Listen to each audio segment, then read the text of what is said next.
आप बोलेंगे? हम जानते ला इलाहा इल्लल्लाह मोहम्मद रसूलुल्लाह, नहीं जानते? बस हम और नहीं जानते। वंदे मातरम नहीं? नहीं, हम नहीं जानते। सर ये जानने वालों के लिए तो पाकिस्तान बना था।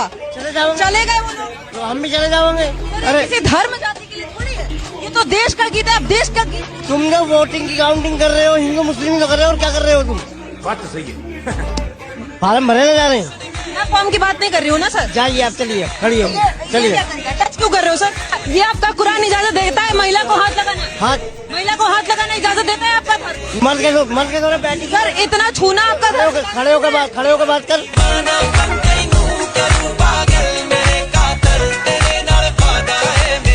हाथ क्यों लगाया? किसने कहा अल्लाह अकबर बोलने को?